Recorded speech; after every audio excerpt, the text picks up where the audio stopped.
What up, nerds? My name is Leslie Smith. Welcome to the Nerdy Narrative, where today I will be running through a recap of all the things that I read during the month of January, what I rated it, what I thought about it. Is it something I would recommend? Is it a new author that I tried out for the first time?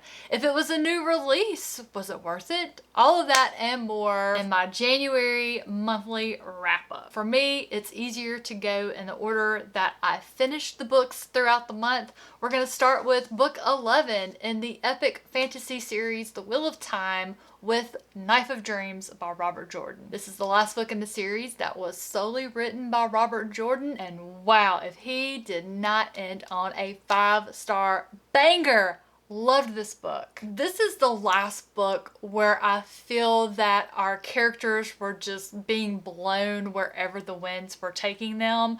Things are starting to get into place that's going to start moving the puzzle pieces together to get ready for the last battle. Just an excellent read, a reminder of why I started this series, why I fell in love with it, and excited to continue on. As far as what I recommended, I would need to talk about the series as a whole since it is part of a 14 or 15 book series. I have to be honest here and say that no, if you're someone who is new to fantasy, there are much better and shorter series that I would recommend to you first. If you are a lover of classic fantasy and you somehow missed this series, then yeah, go back and give it a try. I mean, always friends, no matter what I recommend or not, if the book or series sounds good to you, always try it. Just borrow it from your library so you're not into it for any type of monetary investment, and give it a whirl and see what you think. Moving into my next completed read, Lord of a Shattered Land by Howard Andrew Jones. This is the first book in the Chronicles of Hanevar series. This is without a doubt my favorite sword and sorcery fantasy story book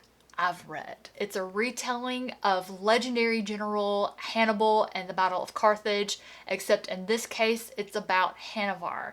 Hanevar is a great general of Volanus. The Dervan Empire finally was victorious over razing Volanus to the ground. Y'all, when I'm telling you they seriously had it out for those in Volanus, they stole everything that wasn't nailed down, they burned it to the ground, and even went so far as to sow all of the fields with salt. They did not like these people. Now, those that they didn't kill, they took into slavery, and that's where Hanevar comes in.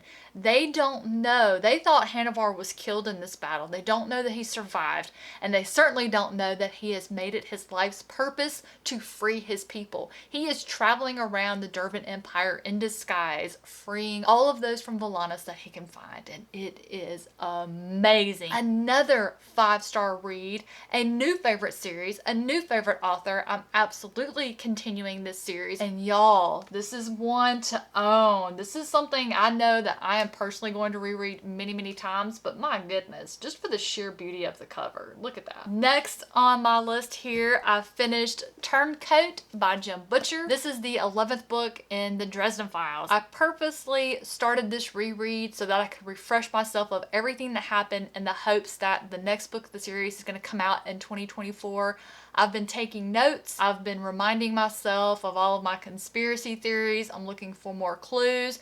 I'm looking for new things that I missed the previous times that I read this series to see if there was anything I might have missed that might point to what the next book is going to be about, or potentially the end of the series. I've got my little list of theories that I have going for the end of the series. I've been talking about with my friend Brian. Turncoat was one of those that I forgot just how much I enjoyed it until I started my reread again, and I am so excited that I'm going to be rereading Changes next. Oh my gosh, favorite book of the series. But we're not talking about what I'm going to read, we're talking about what I did read. Which my next read during January was 27 Minutes, a debut novel by Ashley Tate. I was fortunate to have my request approved on NetGalley for this one. I saw the cover, and while it's nothing to write home about, it was enough for me to take a look at the book description, and that's what snagged me. This is a standalone mystery thriller where it delves into what happens to grief and guilt when someone's carrying it around for a long time, which in this case, it's 10 years. This town is coming up on the 10th anniversary of the death of Phoebe Dean. Phoebe's mother is putting together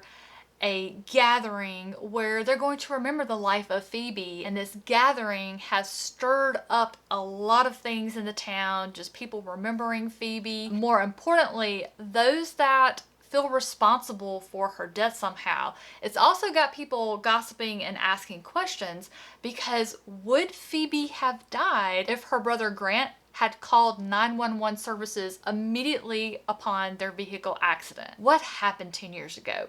What caused the accident? And why did Grant Dean wait 27 minutes to call for help? That's what sucked me in. That's why I wanted to read this book. It was a good book. I gave it 3 stars. I'm definitely going to check out more by Ashley Tate. It's a debut novel. I expect her to only get better with her craft. I didn't jive well with how this was written. We had about 5 different perspectives where the reader is privy to the inner monologue of these characters as they're revisiting the past, how they're handling themselves in the future, just how they've dealt with their grief or not dealt with it. I just don't do well with tell, don't show. I like to be in the action. I like to see things happen. But on the same side of that coin, the way that the author told the story and how they laid out those memories, it kept me turning those pages. So definitely go check out more by Ashley Tate. Would I recommend this one?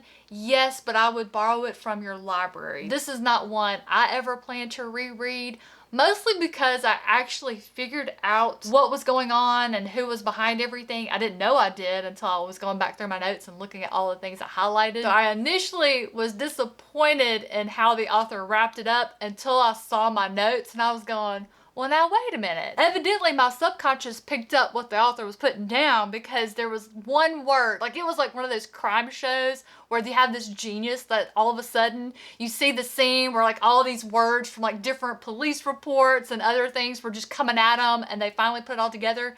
That is exactly what happened to me. I had one of those moments and it was pretty damn cool. My next read for January, another 5-star. Y'all, I am a 5-star strumpet in January. I ain't mad at it. I am so glad that I had so many wonderful reads. I needed it. I needed it. Lots of stuff going on in the personal life. I needed to escape, and wow, did these authors really allow me to do so. But The Binding Power by Cassidy Faline is the second book in the grim, dark political fantasy series Ancient's Blood. Wow. It was so good to be back in something written by Cassidy Faline. I love the writing style. I love the character development. We picked up with our characters we met in book 1, which I have a non-spoiler review. I'll have it linked for you. They continue to develop and change and adapt to the situation. And the situation is, in the first book, the king is murdered and there's 3 men that are fighting for the throne. In book 2, the one who won the throne is now fighting to keep it. Top marks across the board. Excellent writing, fantastic characters. Cassidy Faline introduced new characters, new aspects to the magic system. The world got bigger. The intrigue gets deeper and darker and just everything I could ask for in a book. Cassidy Faline has once again delivered in the second book of the series, and I cannot wait for book 3. I've been recommending this series ever since I read the first book. That's not going to change now that I've completed book 2. For the next book that I completed in January, I visited the science fiction genre with The Old Universe by Forbidden Origins. The creation of everything, how the authors write that, was my favorite part of this book. We literally start with nothing, a big black void, and how it is that space and time came to being, how they were eventually molded into spheres, and how there were holders created to hold these spheres, because when they touched, that's what set off creation. And it seemed that if they touched again, that would destroy all of creation. So it was very important they be kept apart. So the 2 holders were created, Zaman and Nox. And this is the story of Nox, or the All-Father as he becomes known. He holds the sphere of space and he wants to rule over it all, and he wants all of the planets to serve him. His son Corin struggles with how his father rules and what he does to those who oppose him or disagree. And the authors really hone in on Corin's storyline, the internal struggle with himself, how he feels about wanting to please his father, wanting to follow in his father's footsteps, but also constantly feeling that the way that he goes about it is wrong. The death and destruction, the devastation, wiping out of planets and civilizations is wrong. I love the concept, the idea of creation in this novel. Where I experienced a disconnect is there was no character development. This was another story that is told to readers rather than seeing the action. There were pockets of action and dialogue here and there, but there was a whole lot of time skipping that I would have much rather read through. I would have loved to experience that. I do have the sneaking suspicion that if there had been an audiobook available of this one, because of the narrative style, I do think I would have got on with the audiobook a lot better. Fans of Star Wars The High Republic or even Aurora Rising, this is one y'all might want to check out. And then the final and 7th book that I completed during the month of January, another 5-star read, but this was an author that I have read and loved before. I had a feeling I was going to love it.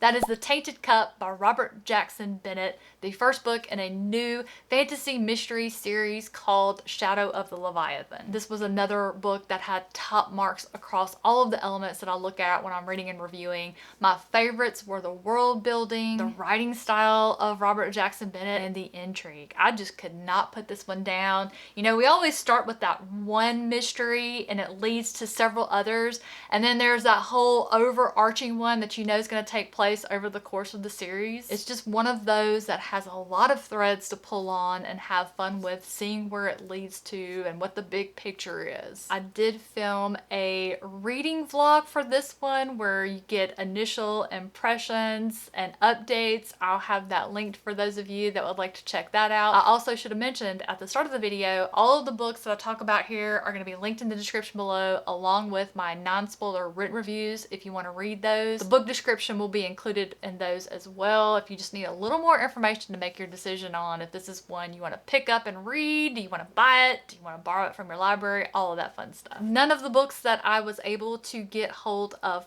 Oh no, there's 8. I finished one more, Relight My Fire by C.K. McDonald, the 4th book in the Stranger Times series. How could I forget that one? As soon as it came out, I was binging that sucker like crazy. Currently in the United States, only the audiobook has been released, which in my opinion is the best way to consume this series. Brandon McDonald is just top notch when it comes to giving voice to all of the characters of the Stranger Times. It is a humorous paranormal thriller series about the Stranger Times, which is a newspaper that reports on the weird and the wacky. For years, the staff of the paper thought what they wrote about was sheer nonsense until a few of those stories actually turned out to be true. So the 4th installment of the series, we have Stella. She is the youngest member of the Stranger Times, and Bancroft, the editor, has enrolled Stella in some journalism classes at university. Stella is adjusting well. She's enjoying classes. She's walking home from university one day, and a man falls out of the sky right in front of her. Splat. I know what you're thinking. He jumped off a building. No, it's more like he floated and he had no control over where he was going by the expressions on his face. So the authorities are unable to determine any obvious answers, which is where the Stranger Times comes in. It's more than just journalistic curiosity that has the team involved. There are some dark powers in the magical world, and those powers that be think that Stella has something to do with this death. Another fantastic, hilarious mystery for the gang to solve that has ghouls, homicidal feline, gnomes that are determined to dig through the entire world from one side to the other, and the shocking appearance of some very well-known celebrities. I cannot recommend this series enough. If you need a good laugh, this is the series for you. Even if you don't like fantasy or mystery, you just want to laugh and have a good time, forget the world, this is the series for you. Relight My Fire just put the perfect finishing touches on my reading month for January. I had a month full of 5-star reads, so I can't pick just one favorite book of this month. For audiobook narrator, I can pick a favorite audiobook narrator, and that is Brandon McDonald. Anytime I have a month where there's an audiobook that Brandon McDonald narrates, he is going to win, hands down. I just can't think of anybody I would put over him except for Stephen Pacey when he's doing Glocta. That is literally the only character and narrator I can think of I love just as much as, if not more. But friends, that is where I am going to wrap this one up. I read a lot of phenomenal books, ones that I highly recommend. I hope that some of these sounded really good to you and you're gonna pick them up and read them and love them just as much as I did. Don't forget to visit the description box below for links to the full book description, my non-spoiler review, where you can pick up a copy if you like.